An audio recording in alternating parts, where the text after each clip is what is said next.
like to welcome everybody to this afternoon's session run by the Risk Leadership in Challenging Projects, Programmes and Organisations Special Interest Group, which is quite a mouthful.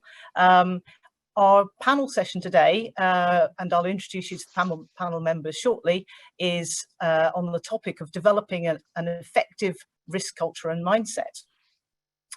So we have a fairly simple agenda. I'm going to introduce you to our group, and we have a few rules of engagement, and then we will launch into the panel session. I'll introduce you to the panel, and just so that you're all aware, it's on the basis of a structured question time. We have somebody who's going to moderate, and we'll also be inviting you to join on Slido to ask your questions around 3 topics that we've already set up. And then I'll come back and do a quick summary. There is an I have to say it properly, IRM feedback survey, the Institute of Risk Management, who are hosting this kindly for us. There will be, I think it's a Survey Monkey form. So later on in the session, if you could please use that link to give us some feedback, give feedback to the IRM, we'd really appreciate that. So before we start, let's just do an inclusion moment. So this is something that we like to get people thinking about. And because we're talking about culture and mindset today, specifically around risk culture and mindset, we'd like to have you think a little bit about inclusion, because inclusion is a very cultural thing. It really matters. Organisations thrive on a diverse culture and help us understand the problems we're trying to and challenges we have. And so we all need to think about how to support the diversity in our teams. Just a little bit on the IRM. I hope most, if not all of you, are already members of the IRM. It's a fantastic organisation. It's got loads of benefits for members, including things like this webinar, joining groups. There's not just special interest groups, but there's also regional interest groups. And I do hope, and I'm expecting that you're probably from all over, not just where we're recording and broadcasting from the UK, but across Europe. We've got a great membership in the Middle East, Africa, and also North America. The IRM offers training and also professional development activities. And so if you're not a member, do join, because there's all sorts of professional membership options. There's different types of membership, and you've got the fantastic opportunity to link to people, to be part of a great group of people, sharing thought leadership ideas and improving your career. Okay, so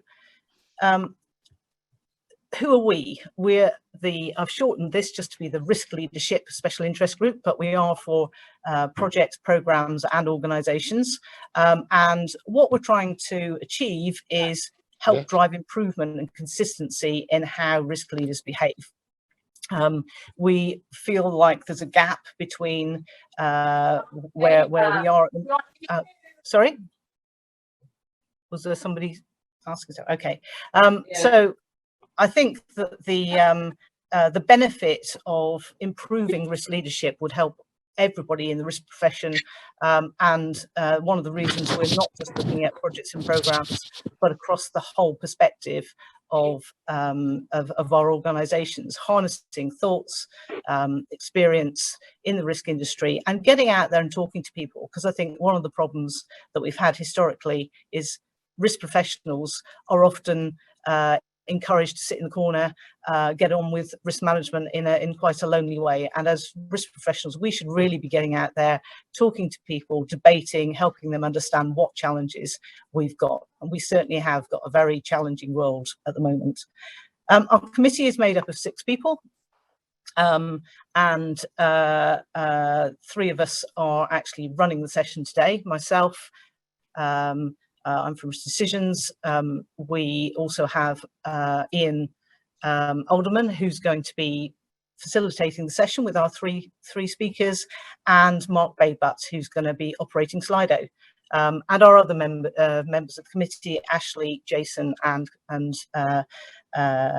Tom. Okay, so without further ado, let's actually look at our panel. We've got an illustrious trio here today. Alex Dearce, who's the Programme Director of Network Rail. He's been rising through the ranks for the last 7 years at Network Rail, driving their risk thought leadership across the business. We've also got Clive Martin, who's head of government risk profession. He was previously at Ernst Young, where he developed client-facing risk management practices. He's also been involved in digital learning and communication, and as a transformation risk leader. Recently, he's been working on regulatory-driven reviews of risk management effectiveness. And last but not least, Rebecca Gabriel, who's risk management director at HS2. She's a strategic advisor and has been consultant for over 22 years in program, project management. She has a huge amount of experience, strong technical and commercial background, and she's been working in the public and private sectors across lots of different industries, including highways, transportation, defence, nuclear, and so on. She, as well as our whole panel, is passionate about risk and believes risk management can be the key differentiation between success and failure. So a little bit of housekeeping before we actually hand over to our panel. We have the ability for you to pose your own questions. We're going to use Slido for that, and I'm going to show you on the next page. So either get your phones ready, or you can join via browser on Slido, our session. On Slido, you'll be able to type in a question, and we're also going to have 1 or 2 polls for you to answer. So it doesn't matter whether you join on your phone or on your PC. You don't have to log in. We've actually got a link for you to join this session. There's no wrong questions. We will be moderating the questions, and just so that you understand the general the way we're going to operate this, we have 3 pre-prepared questions for the panel. And what we'd like you to do, we'll put the question up on the screen, we'd like you to add additional or supplementary questions within those 3 questions. As we go along, then we'll introduce those, we'll give the panel members the opportunity to give their answers, and then we'll pose some extra questions. Because we've got 3 questions, it's going to be about half an hour per question.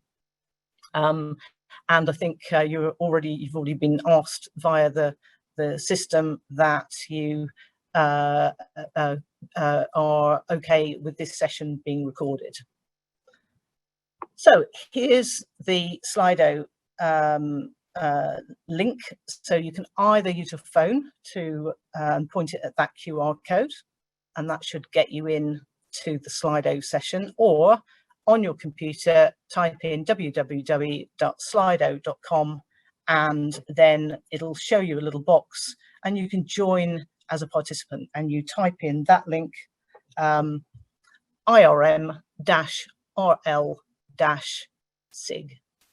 So if you please do that now. And if anybody's got any questions, you can type into the chat. We'll see if one of us can give you a hand in making sure you can get in. Okay, so just another 30 seconds or so for everybody to get in.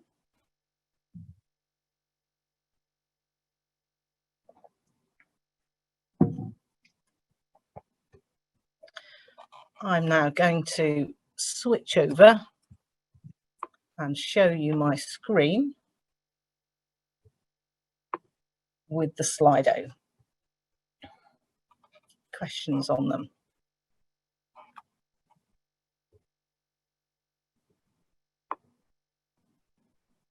I've just realized I'm not sharing my screen.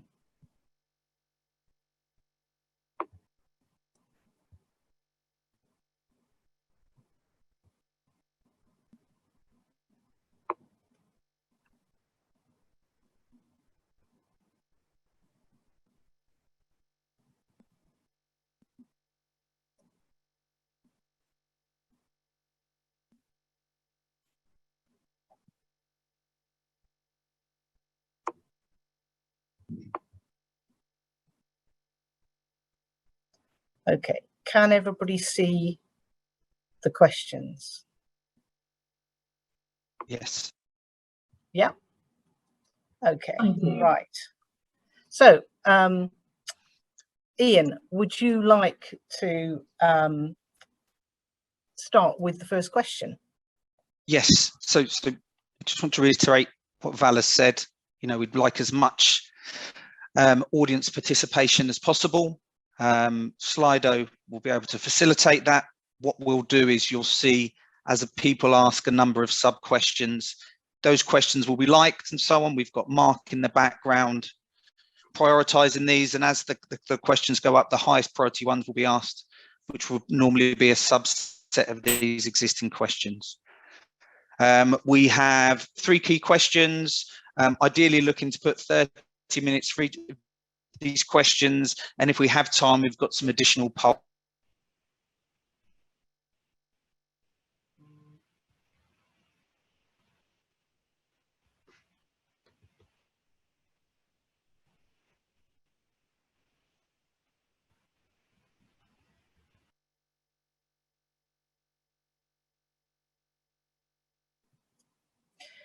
I think Ian's frozen. Is that correct? Anybody else give me some feedback on that? Okay. All right.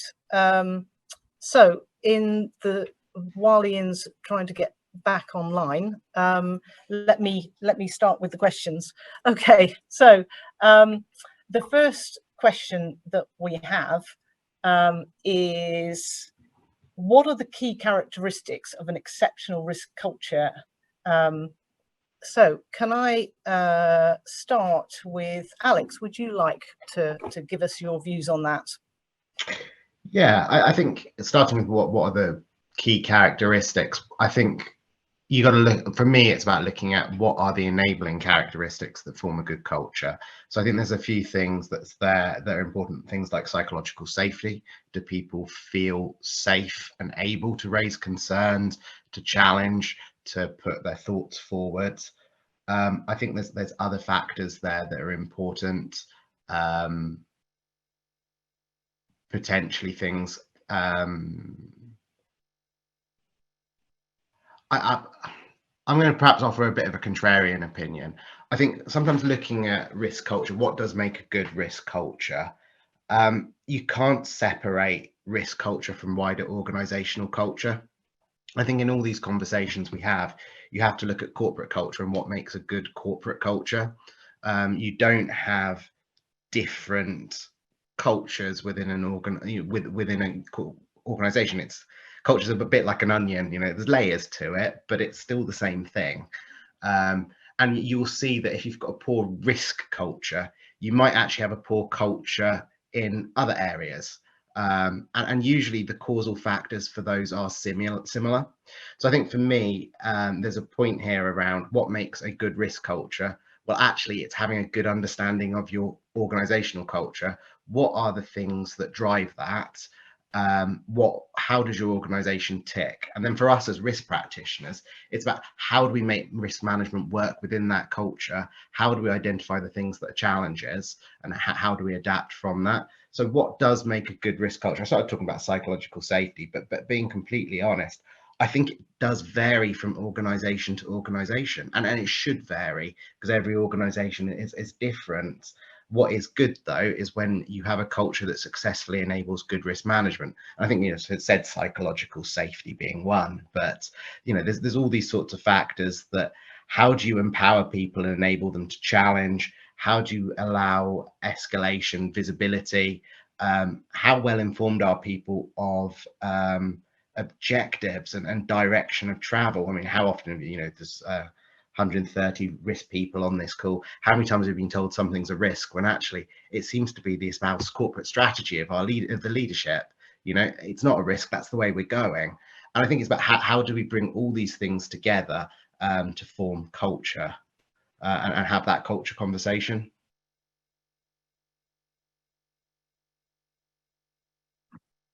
You're on mute, Val. Yes, I think it's a really interesting point that leadership is a key part to this, and of course that's part of our focus is risk leadership and the people at the top and the way they govern, the way they manage the organisation. So yeah, Rebecca, give us your thoughts on the key characteristics. Thank you, Al. When I received the question through, I pondered a little bit in terms of, what would culture itself mean for me? So I was like, it's a word that might perhaps describe, the beliefs that we have, the behaviors, the general norms of an organization. Then I went a step further and I was like, so this culture, so what would one expect to see in an organization? And set of encouraging acceptable behaviors, discussions, decisions, echoing, what we heard just now. And a risk culture is something that glues us all together, so that we are effectively taking key decisions that are risk-based. So does it reflect the shared values, goals, practices, and does it reinforce the mechanism in which we do things? Is it embedded? So when I was pondering in terms of what differentiates an organization in terms of its exceptional risk culture, for me, first and foremost, I would resonate with what Alex just said, the accountability and the responsibility. Who's owning that?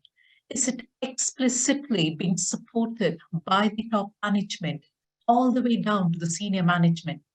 Does it resonate in terms of how we behave, how we come together, how we consider the various decisions, be it large or small in the organization? The environment very often tells us, whether one is taking an informed decision. And how do we take an informed decision?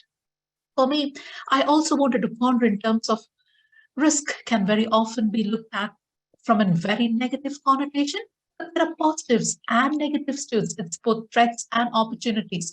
So how we as leaders in our workspaces, are we encouraging and passing on that message so that it's driven top down? We are open and transparent in terms of how we do things. We are encouraging threat taking so that we can minimize the impact of it should it occur. But we are maximizing the opportunities because threats and opportunities are two sides of risks. So how well is that understood? The effective controls, is that clearly understood?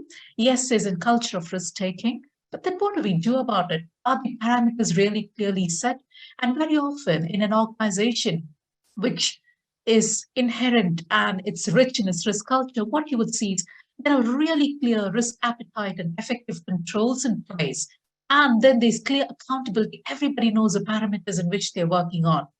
And then I went on to think in terms of, so how can one say, is the risk culture in my organization exceptional or is it dire? Which end of the spectrum can it sit on? And I thought very often one has to just sit back and look at the tone of the organization concerning risk. How is identification of risk perceived? Is it bad news? Is it simply all about money? It can be, it can just be about cost very often. Is risk identification encouraged? And how is then that being dealt with?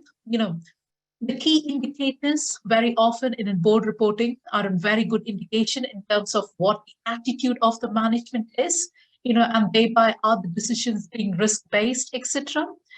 We all have a part to play, Val, but I think very often one can just step back, reflect on in terms of what is the tone and the culture of the organization telling us in terms of where does it lie on the spectrum of either being dire or exceptional.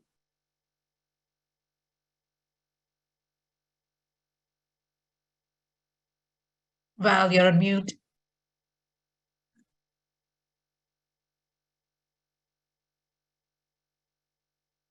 Sorry, I'm trying not to. I'm having taken over from Ian. I'm like, I forgot to unmute. Yeah, there are so many great points that you made there, Rebecca, and I wanted to come in on many of those. One of the points, though, that we have got a question. So the questions we're getting people to vote on, I've got one to come back to on KPIs and KPIs, how we measure risk culture. But first of all, I'm going to hand over to Clive and get his views on the topic. What are the key characteristics? Thank you, Val. Hi, everybody. Great to be here today, and particular hello to many members of government that I can see have joined us. It's great to have part of the team here. So, on this question, I would echo Alex and Rebecca's thoughts actually in relation to this. I think when I think about what risk culture is, though, I see it as a behavioural environment which supports good risk taking and supports the optimal risk management, whatever that means for the organisation in question, because clearly some organisations are going to be more risky than others. Sometimes that's by choice, sometimes it's the way things have ended up. But the behavioural environment which supports that, I think, is culture. And sometimes I find it helpful to use analogies for all of this. And some of you might be fans of Formula One, some of you might not be. It doesn't matter. I can still make the point. There's a commentator on the television on Formula One motor racing called David Coulthard. And a few years back, he said, Formula One is the ultimate in risk management. He said that in a live broadcast. Now you can think about that. You can sort of disagree with him, or you agree with him, or whatever. But I wonder what he meant, and I've often thought about this, because what he didn't mean was someone coming around once a quarter with a risk register and asking him to update it. Although that has its part. That's not what he meant. He meant, when we're on the track, making the right calls, taking the right risks. He didn't just mean when they're on the track. He meant, people in the pits. He didn't just mean people on the pits. In the pits, he meant people, back at base at the research facilities and things like that. So that whole environment and the sort of behaviours, attaching to all of that, were what he was on about. That actually, I think government is closer to the ultimate risk management challenge than Formula One is. Why is that? Scale, nature, and complexity. I was a member of the public before I joined government just under a year ago, and I knew it would be big and complicated. I didn't think it would be this big, and I didn't think it would be this complicated. These challenges are enormous in many cases.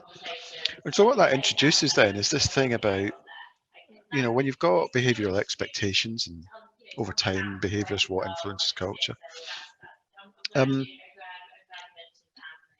Sometimes it's important to ask people to think locally, focus on the local, focus on the stuff which is directly under their control and what they're being asked to address.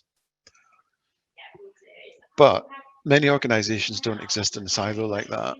They're parts of a broader portfolio. There's a broader portfolio going on. And I think an element of appropriate risk culture is encouraging people to also think about the portfolio and not just be focused entirely on the silo. You can still be mainly focused on those local elements, but you've got to understand the overall portfolio. And of course, in government, we have that all the time. What that sort of also shows is you've got people and the way people behave, how they are is a driver of overall riskiness. For many years in financial services, people used to say, well, we now accept that operational risk isn't just a separate risk category on its own. It also underpins or undermines all of the other risk categories we have for the market risk, credit risk, liquidity risk, and sort of evidence kind of showed all that. So if people is an element of operational risk, which in financial services it's a sort of standard that it's described in that way, then what I think I also see is people itself undermines all the other aspects of operational risk, whether it's systems, process risk, or external risk, and therefore underpins all of those other things as well. So this is fundamental, isn't it, to not just risk management effectiveness, but the riskiness of an organization, or the plural, of organizations. I mean, it comes to characteristics, what that kind of leads on into is this kind of, what are the levers that we have, the things that we can sort of push and pull to get better, or have a different result, or to have something which, matches a broader corporate ambition, matches a broader goal, things we're trying to achieve on behalf of whoever our most important stakeholder groups, are. And I like to think of those levers as falling into sort of two buckets. There's one thing which are sort of mechanisms, and these are the things which kind of enable you to operate well. So these be things like procedures you have. It might be things like the remuneration and reward mechanisms for different people. If those are not aligned to what you're trying to achieve, those hard, fairly tangible mechanisms, then you're not going to get everything you want necessarily. Or you can always be lucky, of course. In risk management, we always know that. So there's the mechanisms on one hand, but then on the other hand, there's the kind of behavioural traits you're trying to encourage, and that could be wanting people to be collaborative or communicative about risk, or to be accountable for their own decisions. And I think it's the combination of those behaviours and those mechanisms which produce the sort of behavioural outcomes that we are seeking, and that's what over time drives culture. So when I'm asked that question, those are the kind of initial thoughts that spring to mind for me. Great. Apologies all. As you know, I've been cutting out, having some internet problems, but I'm now back, and I see that we've got some good questions have now come up, some good sub questions. So the first question, which I've got 24. Great, is around measuring risk culture within an organisation. How can we measure the performance, or from your experience, how do you measure performance in regards to risk culture? So could I put that question to any of the panel? Alex, you can I jump in on that one first? Yeah, I think it's Sure. a really good question, and I think we have a terrible habit as risk professionals. I know I'm guilty of it, as anyone, of reinventing the wheel and liking to do things separately. There's loads of tools out there for managing culture, looking at culture, measuring culture. I'm a particular fan of Culture Web, which is Johnson & Schultz, if you're not familiar with, worth looking at because of the way it looks at culture through 6 components. There's lots of tools out there for how you measure culture, measure KPIs around this stuff. One thing I think really helps embed risk management is when you can bring it into how the rest of the business does business. It's not a standalone process. It's not something that sits on the side.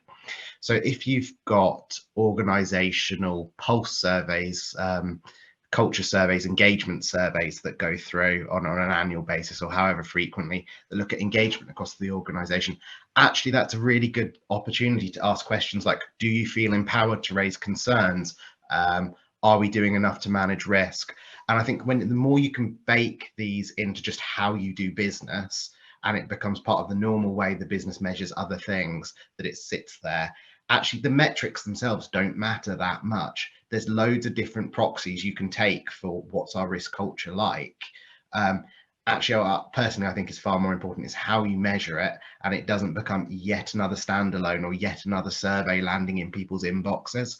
How do you embed it into what you do as a business and your normal kind of ways of reporting? And I think that's for me is the secret to effectively measuring risk culture.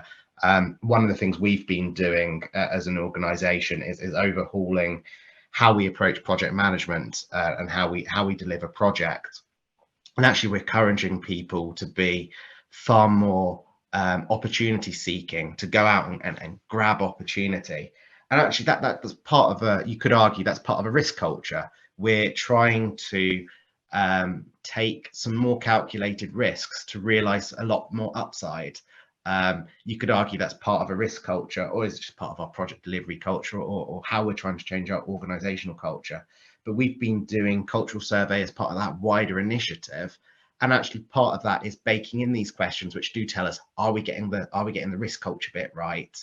And by doing it as part of how we just do other things and making it part of how we do business, actually we're starting to see those indicators come through and allowing us to look at things and address things differently. Great. So Alex, just to confirm, Culture Web, just so we can record this and put this out on our comms, this is cultureweb.com, cultureweb.co.uk. It's a model by Johnson. All right. I think it's Schultz is the other guy who came up with it.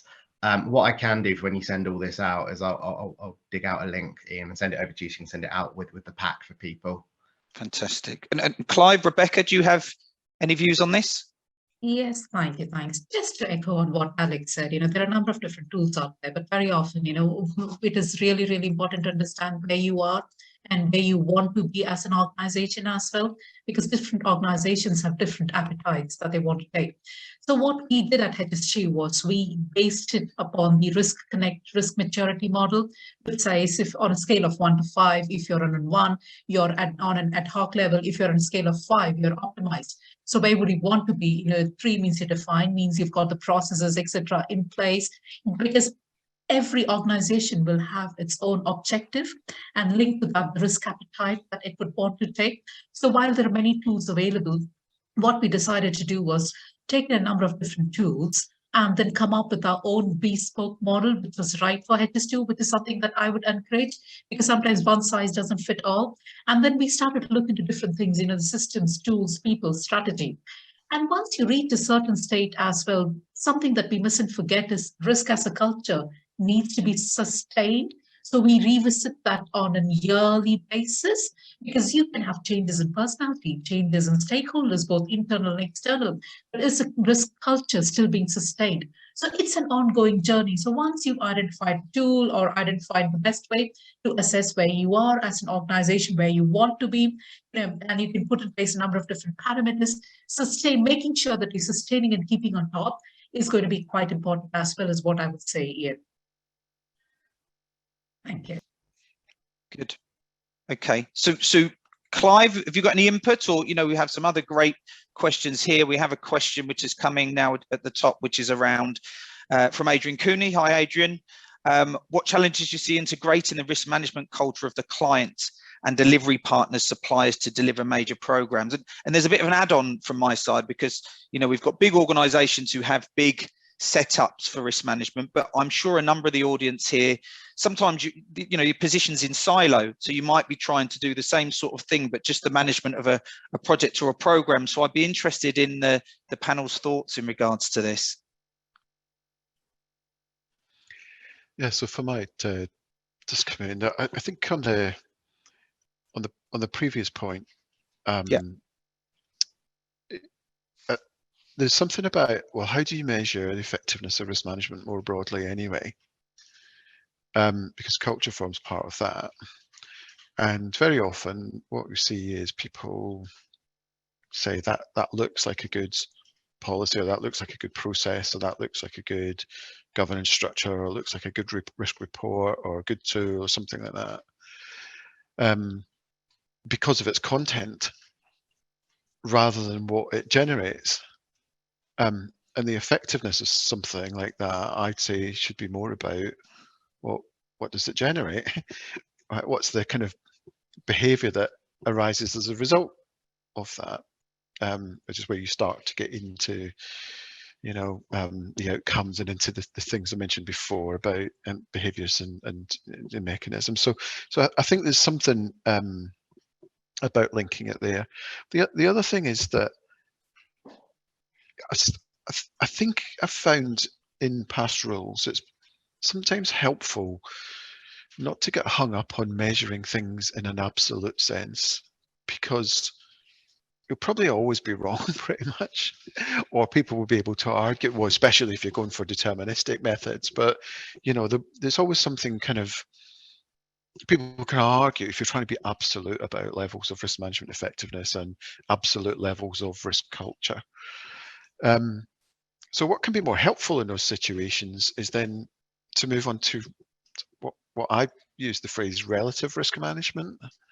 And I don't mean, what you do when, when your family comes around at Christmas, because that clearly is a bit of relative risk management to go on there. I mean, if we can point to some form of progress, then that looks like progress, regardless of what the absolute levels are.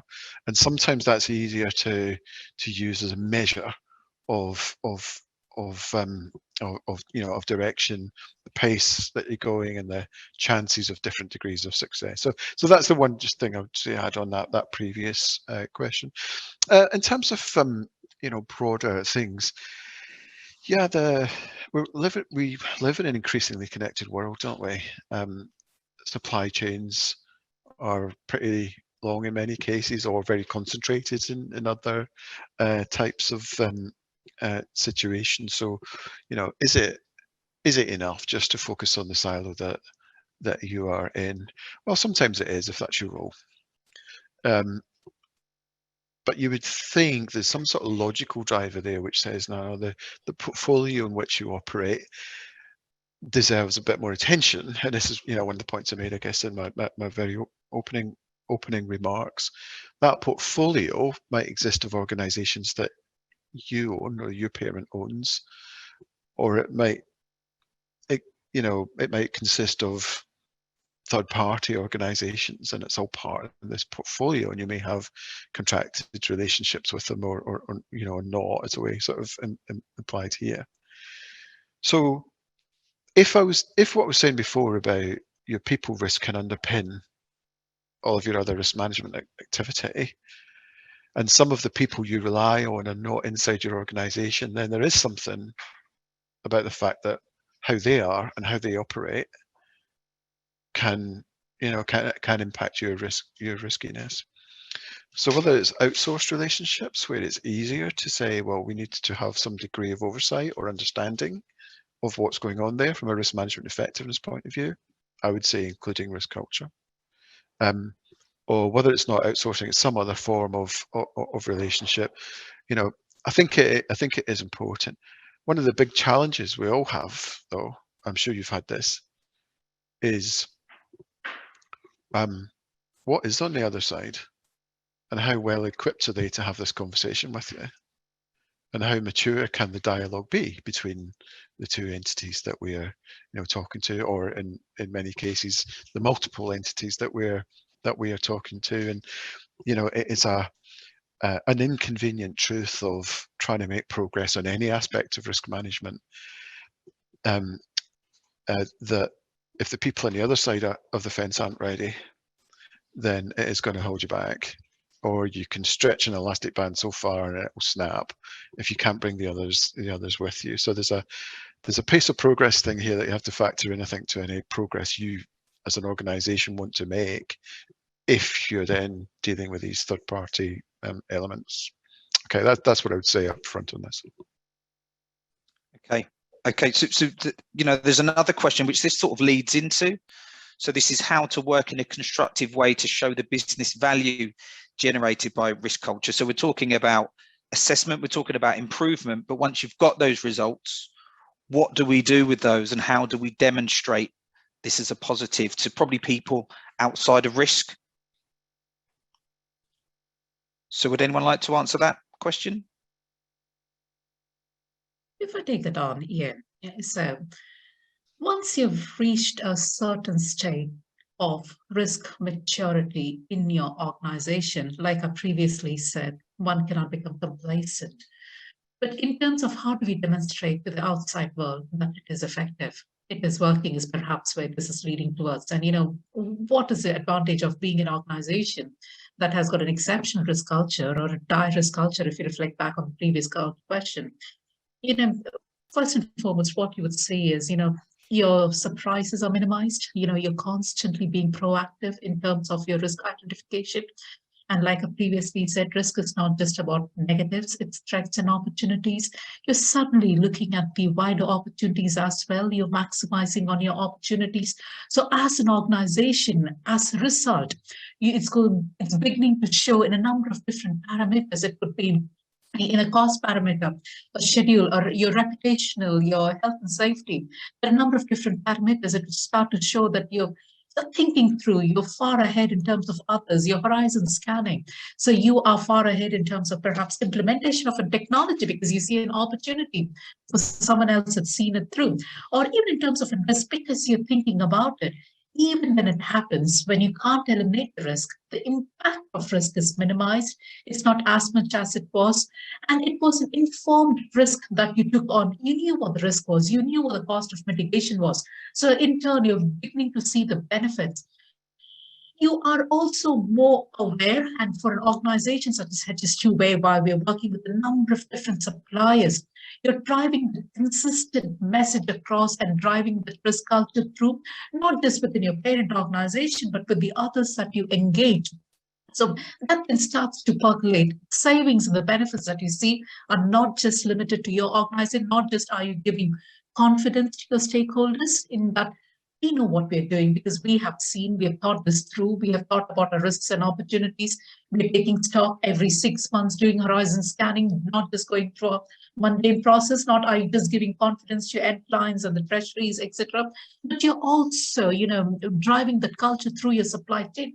And what you're seeing is suddenly an improved risk culture through them. And then you start to reap the benefits in return because there you start to see that improvement through them itself.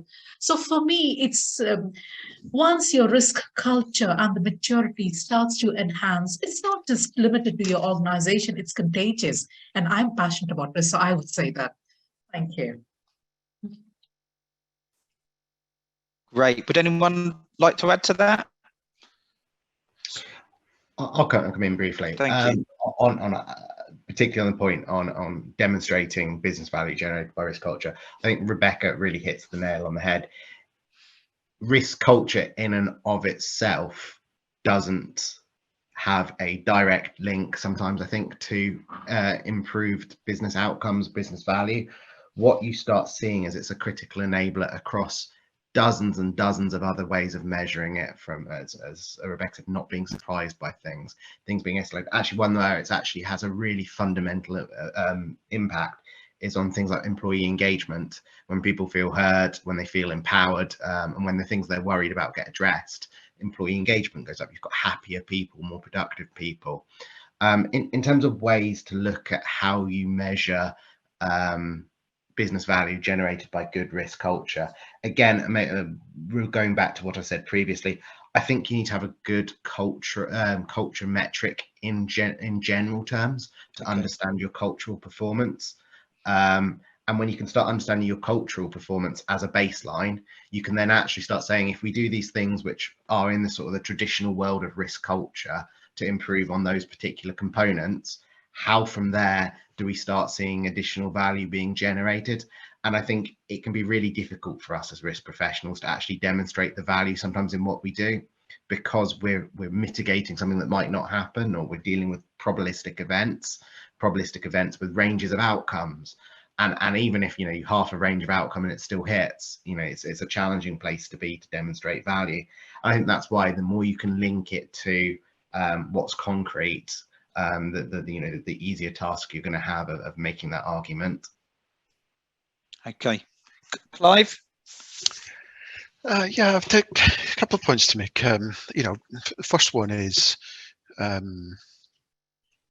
do you demonstrate the value added by risk management effectiveness improvements anyway?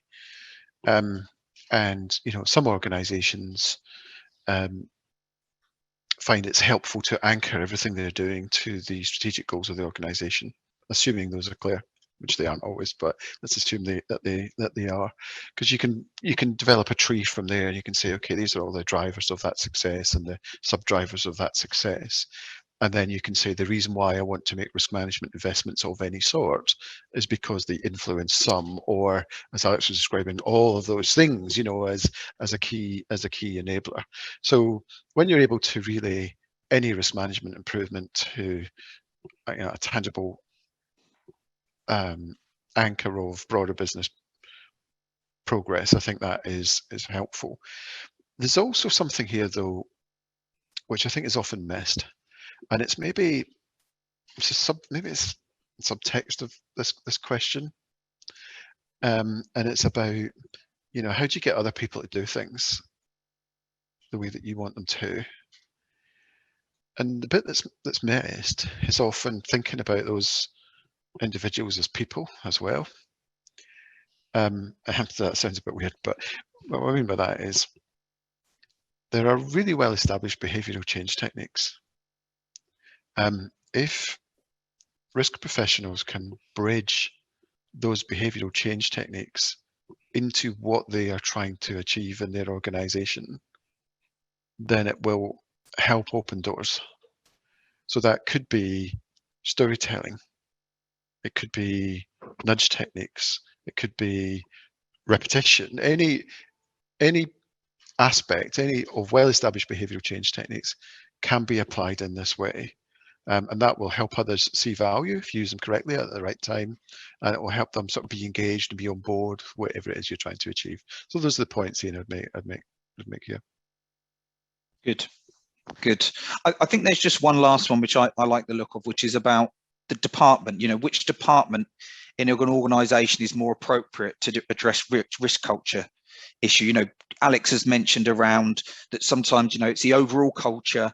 If the overall culture is good, then there's a good chance that maybe they've embedded risk and you know, the culture's the same. But in regards to the overall organisation, do you feel it's the risk professional, the senior risk leader, it's their responsible to address the risk culture issue? Or could it be a change department? Or we've mentioned business change, Clive. What's anyone's thoughts in regards to this? Yeah, I think, well, as you mentioned my name, I'll go first on this one. So, so clearly it's all of those people. You know, I was just thinking in advance of today about, you know, some of my earliest encounters with the IRM, which are probably about 1990, not long after I'd been formed. And I remember all the debate then about, you know, what the role of the CRO was and how far he could go in relation to influencing others, and therefore what responsibilities he should actually have. You know, we haven't resolved it. We haven't resolved yet really what the roles of second line, as some people refer to them, are. The individuals that have those roles. There's different variations of all. However, and actually risk management formations, which is something I dabbled with a while ago. So risk management formations was something which might help in relation to this and other things. But clearly, everyone's got a role to play. You know, the change management team, well, you would want them to be considering risk in everything they do. Do they all of the time? Well, they do usually think about risk quite a lot. How sophisticated is it? Probably varies very considerably. And do they think enough about the broader risk, you know, the portfolio things beyond the program that could either impact their program or their program could impact the other things? Probably no. So that's a short way of saying when it comes to change management, I think those people who, generally speaking, there's lots of areas for improvement despite the great capability and professionalism that does exist there. It's similar for HR. You know, sometimes people say HR will manage people risk. And you go, oh, well, that's all right then, there's nothing more to see. But actually, if you talk to HR people about what they mean by people risk, it's not usually what we're talking about. Not really, you know, it's part of it, but it doesn't have a role to play. So those staff functions can exist. You know, you've got the first line as well, clearly responsible for it all, and therefore clear stakeholders that you want to be pulling for the right sort of information from you as a risk professional, the right sort of things, in order that they can achieve what they want in their organization. So, you know, how you do that, whether it's through you know, viral type techniques to get messages out across first line or whatever, you know, it's up to you, kind of thing. So clearly that first line's there, but, you know, what about these risk specialists then? What can they actually do, perhaps more than most have done in the past, to be a catalyst for some improvements here in relation to behaviour and capability? What can they do? And that's where there's a bit of stepping up sometimes necessary. I think I wrote about this in my book as kind of, you need to get on the bridge, and it's quite a scary place to be on the bridge sometimes, because you're trying to say, look, we want to bring together behavioural change and big change programs with better management of risk. We're bridging here. Sometimes that's uncharted territory, and that's what kind of makes it scary, because the others might stay on their side of the bridge and not want to get on it with you. Yeah, and they'll stand there and stare at you. And so it's quite a brave thing for risk people to do. But I think, you know, if you're armed with a good understanding of well-established behavioural change techniques, and you're armed with your risk management experiences and knowledge, and you're armed with a personal skill set which enables you to be flexible in the right way and to think about how you're going to tune your messages into different stakeholder groups, then I think you can do a lot from a risk function to go out and make that difference to the organisation as a whole. Great. I think we're gonna, you know, Alex, Rebecca, I think we're gonna put a wrap around this. I'm just conscious of time. You know, we've got 2 other questions to go through, and we've got a poll here, which we were interested in some audience participation. So we're interested. I hope everybody's been comfortable working on Slido, and we've got the question here for the poll, which is what qualities make a good risk leader. So I'm interested in what some of these answers are going to be, and to see if they align with what the panel's thinking. So this obviously produced a sort of word cloud. So, you know, pretty standard stuff around, you know, communication, industry knowledge, integrity. You know, from the ones which are coming up, just off the top of your head, is there anything? Well, I suppose I could turn the question in regard to a good risk leader. Is there anything which we think is standard? Some of these are. Is there anything outside of this which you might consider makes a good risk leader, which we haven't included on here? I certainly think for me is, you know, knowledge. The challenges you have working in risk is that you need to know a lot about a lot. And what I mean by that is everybody you speak to, you know, you have to build credibility quite quickly. So you really need to study your subject, because people do sometimes try to pull the wool over your eyes. You know, specifically my background's from project risk. So, you know, I need to have a very good knowledge of planning, cost management, you know, finances, all in and around that. So the big ones which have come up here are knowledge, which we've put. I think proactive is key, but that comes with having knowledge. I don't feel you're that comfortable being proactive if there's a chance you feel you're going to be caught out. No, any views based on this, Alex, Clive, or Rebecca? You know what your thoughts are. I'd scribbled 3 words down when the question first popped up on screen. It's interesting to see, actually. I'd scribbled credibility, visibility, and proactivity, which actually aligns quite closely with a lot of what's coming through. For me, I think there's a few things. Credibility, it's, you know, you've got to be a respected business partner to be a good risk leader. You've got to understand the business and be able to work within the business and with the business. I think visibility is really important. You can't manage risk from behind a laptop screen. You need to be out there talking to people, working with people, building out that internal network, having conversations. So much of, I think, what makes good risk leaders is actually being able to build coalitions around getting things done about risks.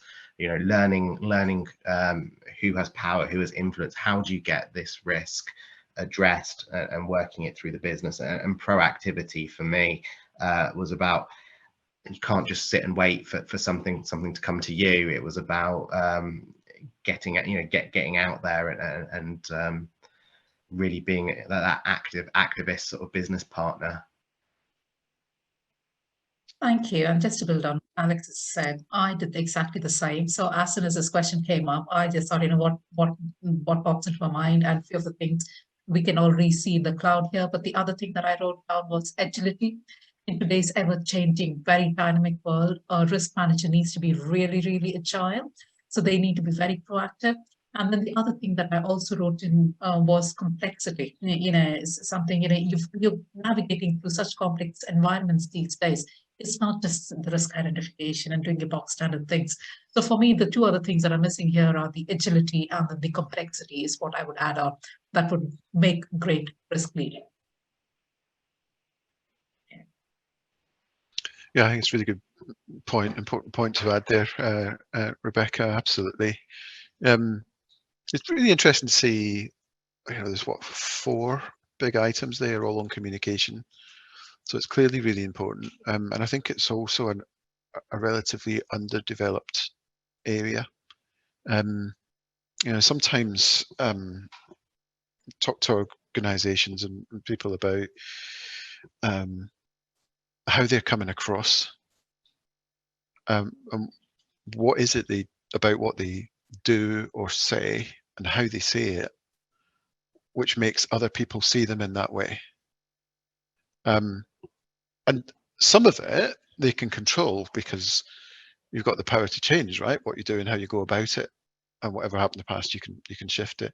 But some of it comes from the recipient's previous experiences of people with the same job title as you in other organisations, and they may have been very, very different to the way you operate. But I think it is worthwhile every now and then, individuals in risk functions and collective teams in risk functions taking stock of that. What is it about what we do, how we go about it, which makes people think of us in the way they do, and then how can we change that to our advantage to be better at communicating or better at influencing in the way that we want across those complex organisations. Thank you so much. I think that's, I agree. I thought that the word cloud was just, I mean, it sort of developed, but communication came out. It came out in multiple ways, but so many good points there from everybody. Thank you for engaging in the poll. So we're going to go on to our second question. You've got me back again because I think Ian's internet has dropped out again. So apologies for that. I guess perhaps we'll start with Alex on this one. We've got a new question. How can risk leaders tackle an inherently negative risk mindset in an organisation to encourage appropriate risk taking? Alex? I think it's a really good question. And I think there's a couple of ways you could tackle this and look at this as a question. First, I think we need to break down, why are people not taking appropriate risks? If you're in an organization that's maybe overly cautious, and I can certainly empathize with this as we've been delivering what we call Project Speed, looking at our project management delivery. How do we do projects, slash the costs and do them faster? How do we get people to behave in a different way, rather than being trying to have a sort of zero risk approach to project delivery? How do we have a sensible risk approach? And actually, you start breaking that down. Well, why aren't people being encouraged to take appropriate risks? And why do you perhaps have an inherently negative mindset? Actually, you need to start looking at what are the barriers that are there within your business. What are the things that are preventing people from taking a risk? So I touched earlier on psychological safety. Do people feel that they're working in an environment where they can actually take appropriate risks, or do they feel they have to minimize all risk because of fear of consequence? I think part of our job as risk managers isn't just the avoidance of risk, it's about supporting taking the right risks. I think looking at those barriers, some of them are going to be cultural, whole purpose of this conversation today, but some of them might be structural. It might be how you have developed yourself as a business, how you've written your processes, how you've created the bureaucracy that sits around everything that you do. And if those sort of systems and internal corporate mechanisms you have to work through inherently make it difficult or challenging to make what are, on the face of it, smart, professional, well-informed judgments, appropriate risks, people aren't going to take them. People are a lot like water. They'll take the path of least resistance. And if you make it difficult and really challenging for people to take decent risks and make clear, clever plays, then they're not going to take them. And I think that there's a real piece here about actually, how do you tackle those inherently negative behaviors of the mindset? Well, a lot of it's structural, and you need to take that step back. And Clive talked earlier about taking a step back and looking at having those things about how do people see us? But it's also organizations need to do the same and say, well, how have we set ourselves up? And does that actually prevent our people from achieving what we want them to achieve? And I think there's a huge component of this when we're talking about culture and risk taking, is how much of it is structural in the sense of how you've set up your business rather than how much of it is actually behavioral. Because I firmly believe that 9 times out of 10 behaviors are driven by the environment rather than people's inherent value sets. It's how people's values work within the environment that they're placed in, which I think was a very academic answer to the question. But I think it's worth looking at this from a much more holistic perspective than just simply, you know, narrowing in on risk mindset, because I do truly think you need to take that step back and consider this question from a structural perspective.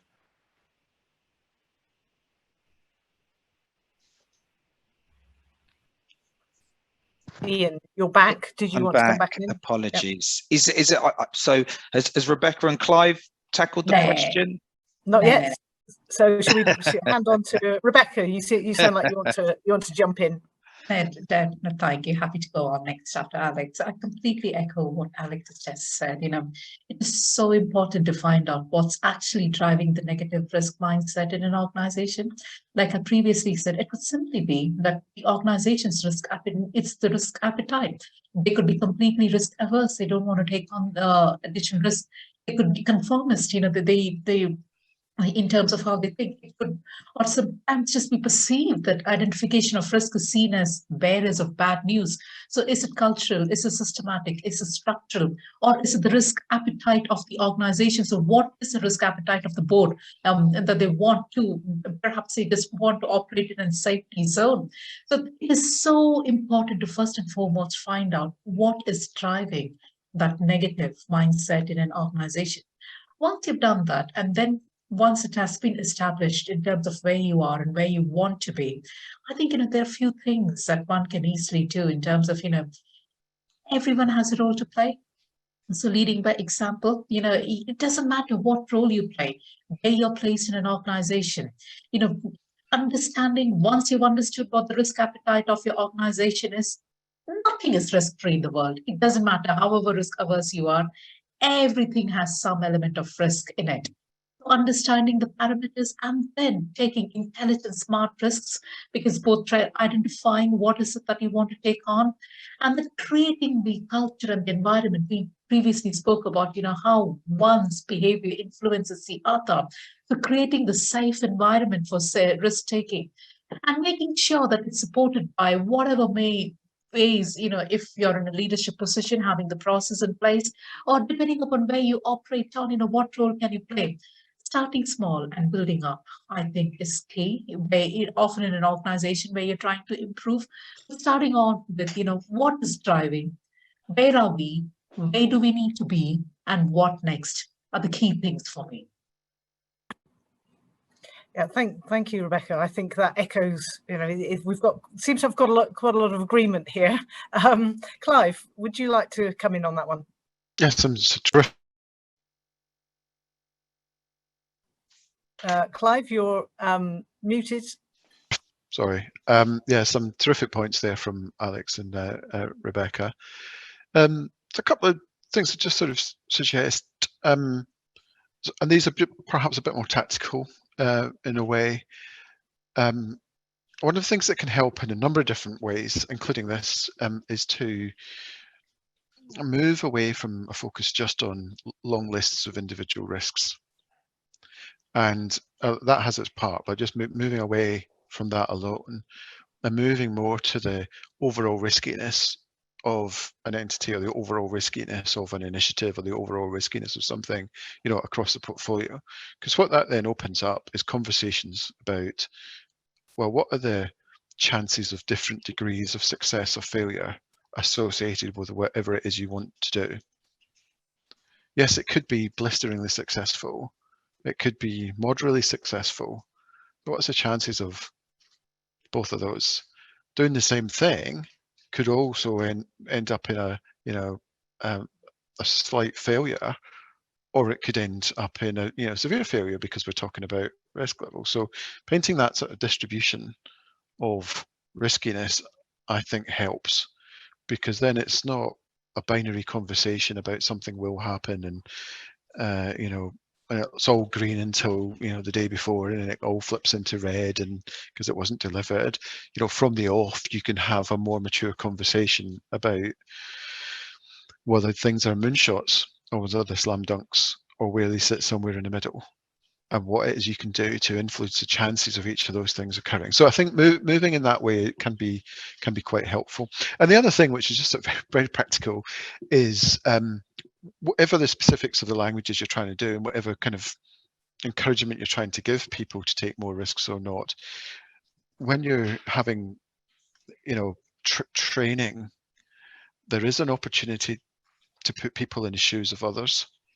And, you know, since joining government, I've come across pockets of brilliance in relation to risk management. And I really mean that. There's some amazing things happening in, you know, in some cases, the furthest flung corners of government. And one of the things I found, which was pretty cool, was a senior training program they have for risk management. And it's a lot of it is about behavior, a lot of it is about driving the right sort of culture and so on.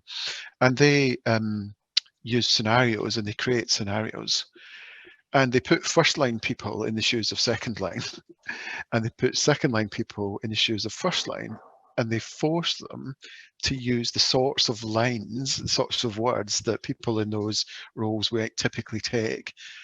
And it really helps people understand what it feels like to be on the other side of the equation. And therefore, when you do that, of course, it helps you shape the way you operate when you go back into your own shoes. So just a couple of thoughts there.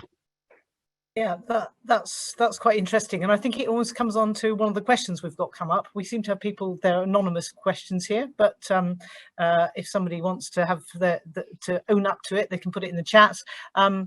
We have, how can leaders encourage employees embrace a culture of risk? And I think, Clive, you've kind of answered that in one tactical way. There is fun training where you mix people up and do some look at things in quite interesting ways. I wonder, Rebecca, have you got some thoughts on how can leaders encourage employees embrace a culture of risk? And I think you've mentioned quite a lot of things about positive risk culture, so maybe that's you want to comment on that? Definitely. First and foremost, I firmly believe, the risk culture and the tone is set by the management, and it needs to be driven top down. So being very transparent in terms of how decisions are being taken in the organization, and that the decisions are risk-based and they're informed, is extremely important. And then creating a safe environment for risk-taking, so that the employees feel empowered, empowering them to identify and take risks. That is really, really important. So that we often talk in terms of, there needs to be a parameter around, what's the failure zone as well. There's a risk to a certain degree that you can take on. So what is a safe space? And clearly communicating and articulating that, because unless you try something new, you never know whether that's going to work or not. So what is a safe space, etc. Empowering and creating the safe space is really, really important. And supporting the entire culture itself. It could be right from ensuring that the organization has the right tools and systems and process and people in place. Those are some of the tactical things that one can do.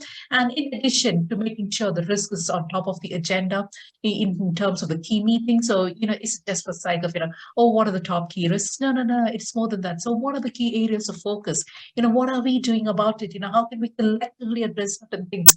Involving and being an inclusive organization often goes a long way.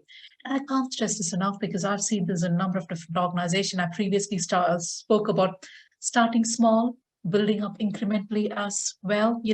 Having a real clear roadmap is really, really, really important, so that employees feel trusted, they're able to handle smaller risks. And then very soon what you'd find is exponentially things start to grow up. So it is really, really important for me that, we play our active part in trying to create culture and mindset in an organization, so that we can encourage appropriate risk taking. Yeah. Yes, I think that's some interesting ideas for how people can go about it. Perhaps we can bring Alex in, and I have a slightly different question here from somebody in the audience. How can you get leaders to take a more inclusive approach to risk discussion. So Rachel was talking about risk discussion, so maybe we can bring you in on that one with how can we get people discussing risk within the business and make sure it's inclusive, transparent and shared. Definitely. And I think this is a really interesting question, because I'm in two minds about this. It's about where can, as a leadership team, they do more to bring people into decision making, and at what point is there, is there commercial or legal or other kind of considerations that impact transparency. I think there needs to be really clear articulation of things like risk appetite. Why do we make the decisions we make? What is the articulation of how we will go get risk, or what risk we're going to turn away from? But I think, how do we bring people in? Well, actually, sometimes a lot of the expertise it takes to manage risk are sat throughout the business, and they're multidisciplinary. And I think a lot of the times, certainly when it comes to high-level strategic risk, maybe the right people aren't actually at the table. You've got a lot of people with, who are experienced, effective leaders, but they might not have the specific technical knowledge in the room for the discussion that they're having. And I think in a mature risk organization, actually there is a lot of room for delegating a lot of the decision making around risk. There's obviously still room for having those strategic conversations, but where you've got to make real tactical decisions about how you approach a particular hazard or a particular threat, or even accessing an opportunity, you need to bring in the people that you have that have got the right expertise. And I think that's where transparency is critically important, because there's always going to be risks that you can't really talk about to everybody in the business. And I don't think you should be in a position where you've got absolute transparency on risk. And I might be wrong on that, but I think there are always going to be risks that necessitate a degree of secrecy because of their nature. But I think the question here is how do we bring people into into the conversation and make sure that the right expertise are being accessed throughout. And I think that's where leadership have a really important role to play in that delegation piece. Yeah, I'm a big I take a significant view on how people delegate decisions, how that whole decision making process is part of what I think is lacking in governance in organizations, is that delegation of decision making.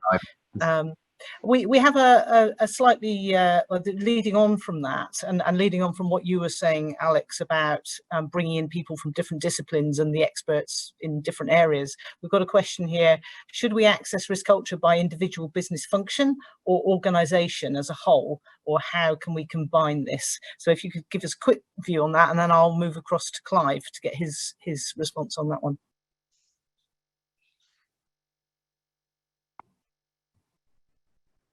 So did you have a view on whether it should be by individual business function or the whole organisation?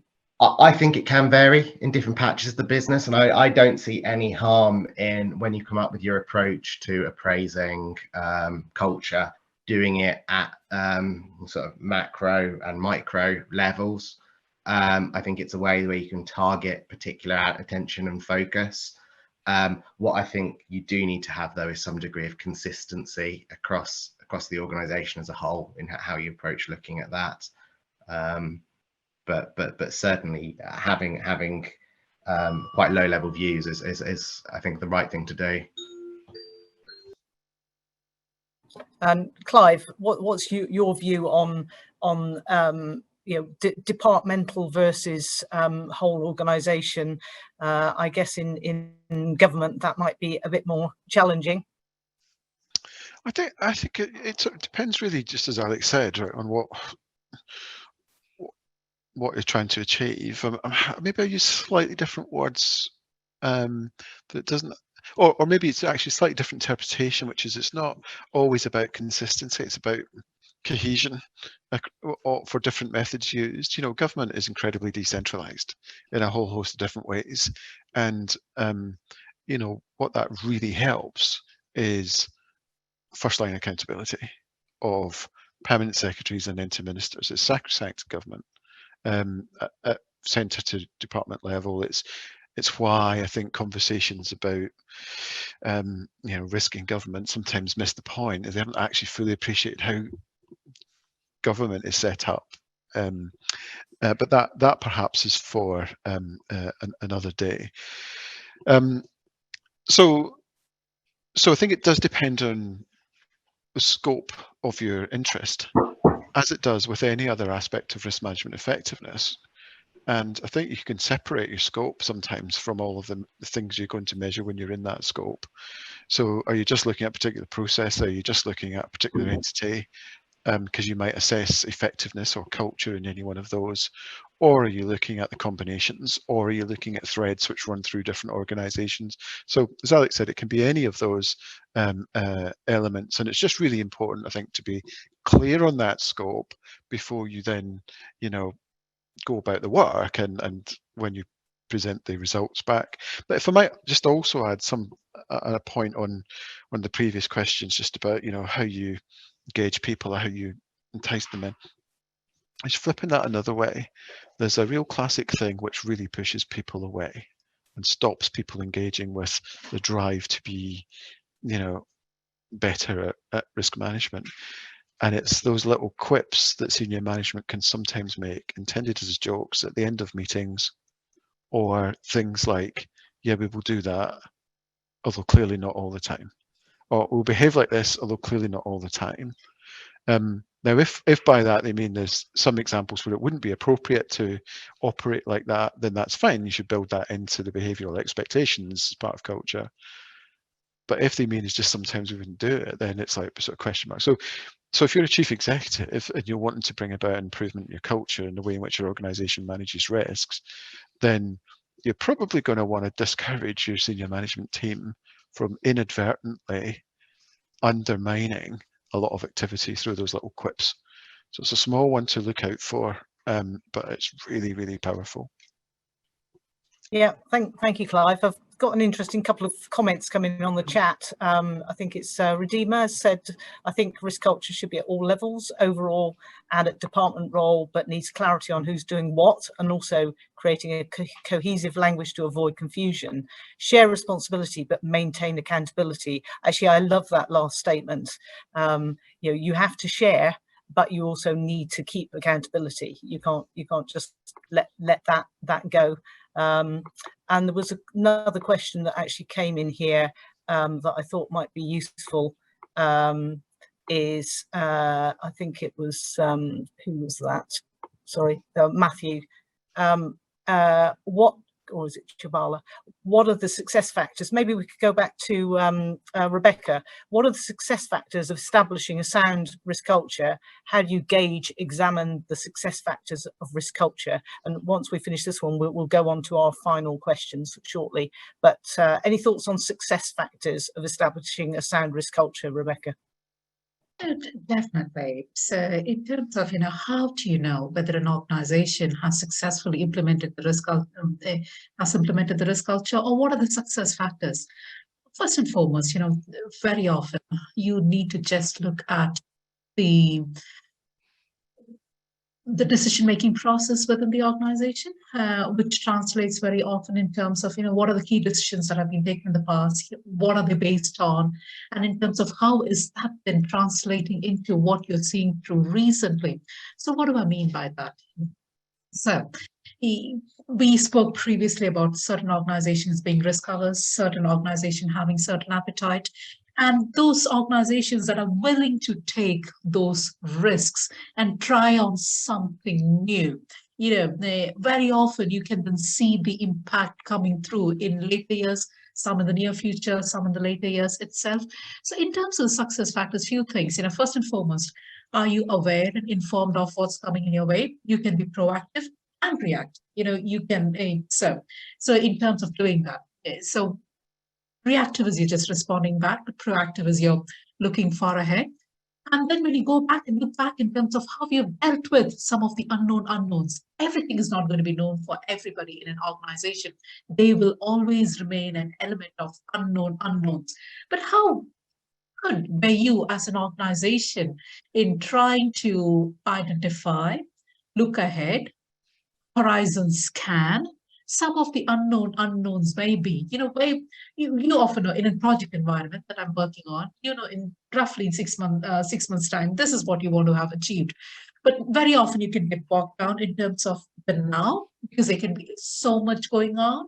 But in terms of, but are you taking stock in terms of, if I take a decision today, what is the impact going to be 4 years down the line?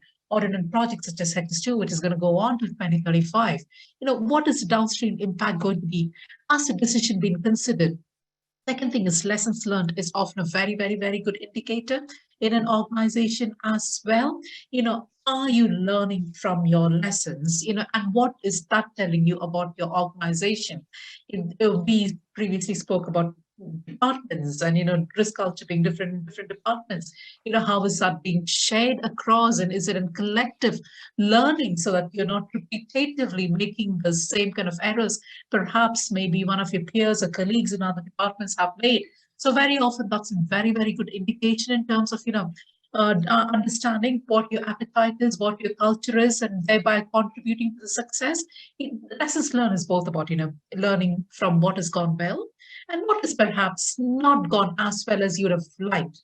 And the other thing is we're constantly, undertaking some sort of a benchmarking exercise I find is very helpful in terms of trying to understand where are you, how do you compare yourself, what does success mean to you, and how would you compare against yourself in terms of what you might perceive as being successful in a particular space, environment, or in similar project that you're working on. So benchmarking often, I feel, gives you a good indication in terms of how successful have you been as an organization in taking some of the decisions and driving the risk culture through. Yeah, thanks for that. I think risk appetites come back into knowing your risk appetite, knowing when how to take a positive view of things as well as horizon scanning. I think is really important. So thank you. Now we're going to go on to our last question. I think Ian, if his Wi-Fi is yes, my Wi-Fi is holding up. Good. Okay. Firstly, apologies, because the third question we'd mentioned was around the leading and advocating, fostering exceptional risk culture. And I feel we've covered that in some of the answers with the first couple of questions. So we had a backup question, which is around the new normal, where we've got, two approaches to this. There's one is around how is the new normal effective risk culture from maybe a sort of influence perspective. I've seen us mention the words, tackling, influencing, bringing people together, but with the new normal around how often you work in the office, restrictions on team calls, etc. And then secondly, as the overall business, so, challenges now, the new financial pressures, supply chain, etc. So I'm interested in your experience of this and, how you've addressed it. Who would like to go first?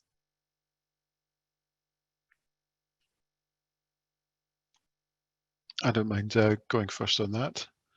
Thank you. I think it's fair to say that the experiences we all went through together over the last few years have increased appetite for improved risk management. And they've certainly removed elements of complacency that existed before.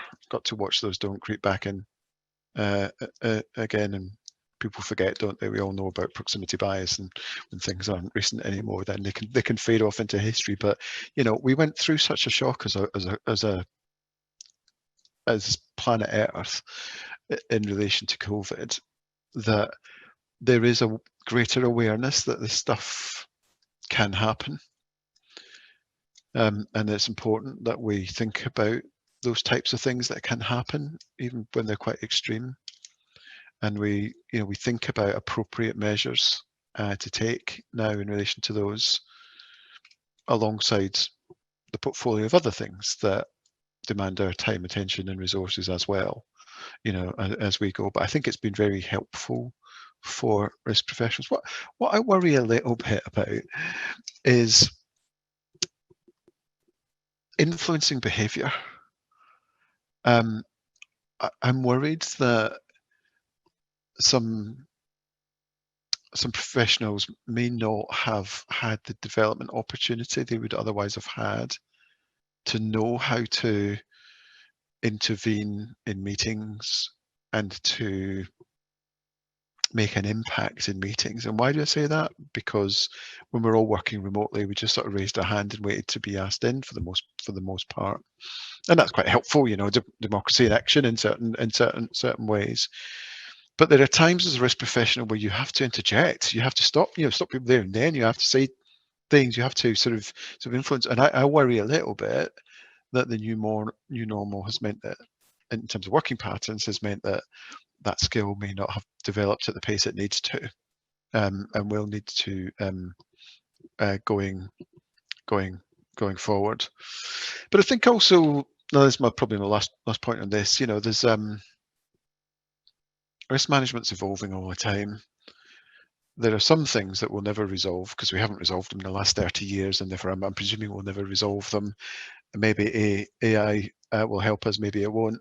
But I'm thinking about things like 3 lines of defense and all of that. We'll go through those loops over and over again, even with new models and things like that. The behavior of people and how that varies, we'll still always have that. The biases and everything will always have that as well. So what's advancing is just our abilities to sort of grapple with some of those things. And you have to look hard for it, right? You don't always get it from the natural sources, and Uncle Google doesn't give you this all of the time either. But you know, we have all moved on, or at least some of us have moved on. The art of risk management has moved on, and we should be able, as organizations, we should be able to explain how that has moved on in the light of these events, which were devastating for so many, very serious impact on so many, but also in a way quite helpful when you're trying to make broader risk management progress. So we have to show the learning from those, and then we have to have this sort of appetite and this desire to do better, and not to be content with just rolling over the same things from one quarter to the other. When risk professionals are stuck in a quarterly reporting cycle with risk reports that they need to get out, or you know, all hell break loose, we'll stop it sometimes. Just reduce the reports in half, or just not provide an update on certain things, because you might have more important points you want to discuss with the executive. And I know that takes confidence, I know it takes courage, but I think we should be doing more of those things. I think we're breaking ground here, because when there is a big change and there is a big shock, it does create this opportunity to do things differently. And we collectively, we need to stand up, we need to take those opportunities. That's what I would say. So I just want to add a few things. There are some great things what Clive said there. And one of the key phrases that he used was evolve. As an organization, you know, we need to constantly be evolving, you know, especially in the space of risk management. But some of the practical things that, you know, what we can do is, you know, being aware that we need, in order to build a resilient risk culture in any organization, you know, is focusing on 3 things and understanding 3 things from my perspective. One is understanding that people, they are the core of any organization. They ultimately, you know, you can have the best of the processes, but they need to drive the processes. You know, you can have rules around how to make decisions, but they need to make the decisions. So, you know, understanding that people are at the core of your organization. So any strategy and building the roadmap is geared around, you know, the new normal, the hybrid working environment, recognizing that that's a new normal for us. And then that translating into processes, you know, reviewing many of the legacy processes that are in place. You know, it is important to make sure, you know, Clive spoke about the 3 lines of defense, etc. The processes, you know, constantly evolving and reviewing what's right, what's the best way of doing this. And technology, you know, we can't undermine the influence that technology has. Even in the last year, it boggles me to see, you know, when I started as a structural engineer with such big drawings that I used to work on, to where we've evolved in these 20 years, to my 9-year-old showing me some things that I don't even know in technology. So for us, as in constantly as leaders, evolving with times, ensuring that the organization is evolving, and putting people in the heart of everything, so the processes and technology supports and enables them to bring the best out of them so they can bring in the best, is really key for me as well.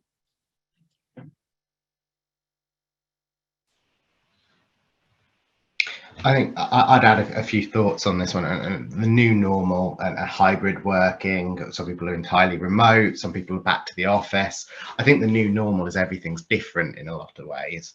I think there's a lot of things that both Clive and Rebecca have said that I'd echo, particularly Clive's points around development. One of the things I think has been really interesting about this new way of working, the rise of meetings like this, which are entirely online, is in a lot of ways it's improved access to senior leaders. You know, we used to have maybe potentially stakeholders who were traveling all around the country all the time, and you had to be, oh, well, they're not going to be in your office location for 6 weeks or something silly. And it created a lot of delay. Whereas now people are able to fill their diaries with people all across the country, all across the world, and meet with them and actually make a more effective use of time. And I think that access has been brilliant. But at the same time, it's also come with, and I'm sure many of you will have felt the same sort of thing. You're doing a risk workshop, you're doing a meeting, and people are there, but their camera's off, and they're doing their emails or writing a report or doing something else that they need to do. And actually the engagement in workshops, I think, sometimes drops off if it's not well managed. And I think that these are the kind of challenges in the new normal world that we have now that we didn't have before. You know, sometimes it was the challenge was getting people into a workshop. Now actually it can be easier to get people together because you've not got them to travel to location. But then the challenge is, how do you keep them engaged now they're in the room? How do you keep them cameras on and involved? And I think, you know, it's about using technology like this Slido that we've used today, which is brilliant, Menti, all sorts of things that you have that we can do to make workshops interactive. But I think there's a huge piece around here. We've got new communication tools, and these communication tools are here to stay.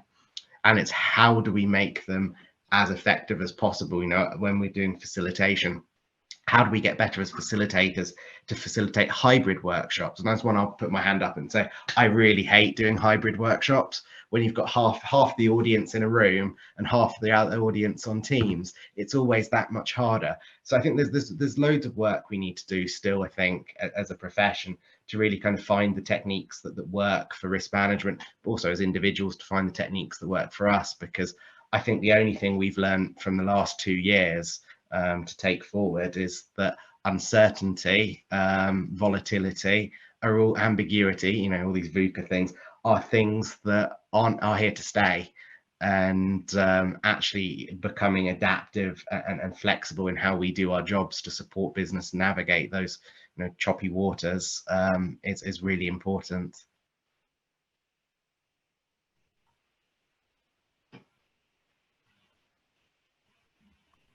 I'm not sure if Ian's still there. Are you still there, Ian? So we've got another question. Yes. How to create good risk-adjusted performance incentives and rewards for the organisation. So I think, Clive, you did touch on the importance of incentivising people, I believe, in one of the previous conversations. But Alex, would you have you got any thoughts on how to create good risk-adjusted performance incentives and rewards? I think this is $1 million question. I think this is this huge piece here is people are motivated by how you motivate them and where you put your incentives and rewards. Interestingly, I was having this conversation just this week with colleagues in DFT and in NR on a round table around incentivization and risk management, and how does it change people's behavior. I think it's about, you've got to work out what sort of risks do you want people to take, or how do you want people to manage risk, and from there work back about how you design incentives and rewards. It's always a difficult one because you've got to avoid, you know, the game playing that can go into these. How do you get into a place where you're not creating a potential, apologies for the doorbell, you're not potential, you know, perverse incentive to do something that might be good in this year's performance but not good in the next. apologies if you can hear Alexa. You know, good in this year, not good in the next. And I think it's a really fine art when it comes to developing risk-based performance incentives and rewards, because you've got to do that trade-off between what drives performance today, but what's also good for the long-term sustainability of the business. Rebecca, have you got any thoughts on performance, risk-adjusted performance incentives? I would echo what Alex has said. You know, it differs from organization to organization because different organizations have different risk appetites that they're willing to take on. So first and foremost, fundamentally understanding what the different appetite is really important. But for me, it is so important to award, you know, and incentivize risk-taking behaviors in an organization, because that then drives the right culture through the organization is really key. So some of the ways in which I have seen things being done is in one of the organizations, what they would do is they would have once a month what they termed it as a creative day or something like that, but they would encourage all the youngsters to come up with some ideas in terms of, you know, where the improvements can be made, but then what are the risks associated with any new ideas that they might put forward as well. So starting to encourage them right from the outset of their career to think through in terms of how to take the risks, etc. But also, you know, and in the pharmaceutical industry, that what I've worked on in terms of the trying to fail in a controlled environment is again something that I've seen being done really well. So what I mean is they were willing to accept failures, you know, but they knew what the parameters of the failures was. In that way, what they were encouraging was trying different innovations and trying different ideas. So it differs from an organization to different organizations. In some, rewarding for, you know, in terms of the identification, not only identification, but, you know, in terms of the value associated with, etc. So it can be how you incentivize risk-taking can be very different in different organizations and can be done differently. It's so important to drive that culture through well, my opinion. Yeah, and there's another one which again on risk appetite. So staying on the same topic is how can I determine the risk appetite for my organisation, and perhaps with the view that this discussion is about culture and mindset. Maybe you could talk to us about determining risk appetite and thinking about it from a culture and a mindset point of view. Definitely. So, you know, in terms of how do you know what the risk appetite of one's organization is, very often, you know, there is a vision and an objective for every organization. Different organization, they want to achieve certain things. They've got different objectives, and then they've got different constraints surrounding that, some internal, some external. You know, you might have the constraints in terms of, you know what sort of resources in terms of the funding that's available, or they could be time constraints, etc. That is really binding in terms of, you know, what the objective is. So first and foremost, understanding what the objective of the organization is. Then secondly, achieving, you know, what are some of the key critical success factors, or what really do you need to do in order to achieve those objectives is really very important in establishing that. And then trying to understand in terms of, you know, to achieve that, what are the different risks that you might be willing to take. And then how do you put the parameter in? There are different ways in which you can do risk appetite. You know, some of the very basics are, you know, you might come up with understanding what your tolerance thresholds are. And there are different ways of doing is, you know, what might you class as a low risk, medium risk, and high risk. And suddenly, if it went into a certain category, you might want to start to monitor. I've worked with certain organizations, if they had more than, you know, certain risk, what they would call showstoppers, they would really start to monitor it very differently.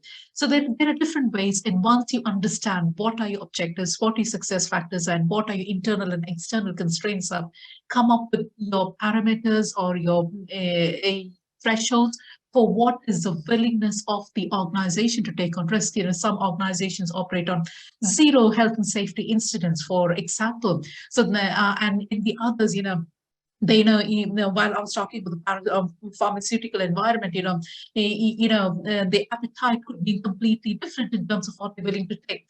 But defining a clear parameter for what you mean by, a risk that you might not be willing to take, and coming up with the threshold is something that needs to be established to drive the right organization. For instance, in the where I work on, for us, there are a few key things. It's not as a constant schedule. It's when we set the risk appetite threshold. In addition to health and safety, which you'd expect from a construction environment, it is reputation, for instance. Is that one of the key things? So what are the things and what do you mean by reputation risk? For instance, there could be different levels in terms of, how do you define what reputation risk is? So clear clarity and definition for the threshold that sits under each of the categories is really, really important.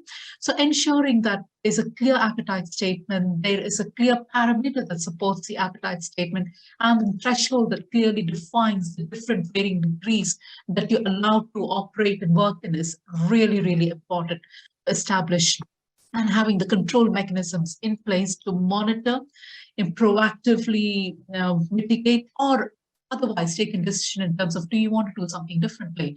It's very important. So having that mechanism in place to proactively implement the controls in place is also extremely important. Yes, I think, interestingly, controls are, and even though we're talking about projects, programs, organizations, controls play a major part of what we're doing. And also, setting risk appetite, coming back to our question of leadership, it's all about leadership, isn't it? We have some more questions, and I'm afraid we're running out of time. I'm afraid we can't get into more discussions about 3 lines of defence. We've got something about risk ownership, but I think in the last closing moments of the session, I'd like to ask each panel member, we haven't heard from Clive, we haven't heard from you for a while, so could I just ask you the last question, oh yes, there we are. What would be the one thing for each of you to consider improving their organization's risk culture and mindset? So what takeaway would you give us, Clive, if you just had one thing? Okay, well, just a real quick one first on the appetite thing. The government's about to publish some portfolio risk management guidance in the next few weeks. It will be as an Orange Book supplement, and it'll be available to everyone on gov.uk.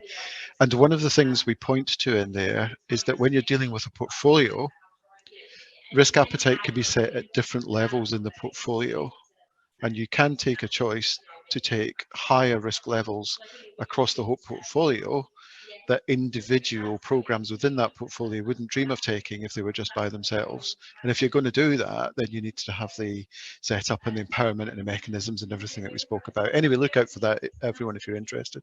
I think in terms of the one key, kind of takeaway for today for everyone, and thanks for attending, hope you find it useful and all that, is whatever's happened in the past, it's gone now. So that doesn't matter. All that happens is what you do next. That's what's going to influence your future success and the future risk management effectiveness of your organization. So if you want to influence others on that, then do use those behavioral change techniques when you start, and use them for everything you do. Do that. Do think about what you do, how you come across, what you say, and how you say it. And that perception of you is a major factor in your future success and your ability to influence your organization, and the power that you have to change your organization for the benefit of you and the organization and its stakeholders. So really take that time to self-reflect and then move forward with purpose. Thank you. Thank you, Clive. Alex, would you like to come in? I think for me, a takeaway for people on the call today, risk culture is a component of organizational culture. You can't forget that the culture that drives how your business is done, how people behave, their mindsets and the actions that come from that. Risk culture can't be, dissected from the whole. It is fundamentally part of your business's DNA. It's not something separate. It's not something special. It needs to be considered as part of the whole. And I think a lot of these questions we've had about how do you manage risk culture, how do you, what are the metrics, what does good look like? well, actually, you could put the same things to just the wider culture question. And what I'd encourage you to do as part of tackling risk culture, or if you think you've got issues with risk culture, look at culture holistically, because actually the business benefits and the business value in tackling the big picture actually will probably generate more value for your organization, and it might be easier than trying to dissect risk value, the value from risk culture on its own. Thank you. Rebecca, can I bring you in to what's your big burning, you know, what would be the one thing that you would go for if you only had one? Very quickly, I would encourage everybody to focus on opportunities and upside risk as well, not just the downside. You know, risk is about threats and opportunities, and that's a big thing for me. Thank you. It's interesting. Throughout the session, I had noted down different things, and each of those, if I'd had to guess what you were going to say, I think I was definitely going to say Clive and portfolio. But I really love the additional bit about looking to the future. Alex, yes, the fact that that risk and corporate culture can't really be separated. And yeah, the opportunities, and I'm a great one for taking a positive attitude towards risk. It's very challenging, very difficult, and also one of the things you said at the very beginning, Rebecca, that I thought was a great takeaway was you have to sustain culture, risk culture, whatever kind of culture. You know, it's something that you can't just have an initiative, do something, and then, you know, it's for life, not just for you know, for the short term, which I think is really very, very important. So I know we've had a comment here. What gets measured gets managed. Yes, and KPIs are an absolute. You know, they're very important, and you know, getting into the detail of risk is very important. But keeping a bigger picture view of the portfolio is also really, really vital. I'm part of something where we're looking at introducing portfolio into the broader project program ISO standards more deeply, more, you know, looking at how to put that into value management and so on, which is really fascinating. Okay, so I'm just going to see if I can I go back to my slides and wrap up. Could I just ask everybody once again, could you please can I please ask you to just go on to the next slide, there we go, to fill in the questionnaire. The IRM really wants to have your feedback on these sessions. What did you find it useful? We've had a few glitches today. I hope we managed to get over them. Ian's Wi-Fi not least, but just getting everybody in, and given that there were over 300 people who signed up today, and just getting everybody online, like you said, the new normal, we've got all these things are quite challenging. I would like to say some thank yous to everybody, to our panel, Alex and Clive, Rebecca, you've been absolutely fantastic. A lot of agreement, but a lot of diverse views, and our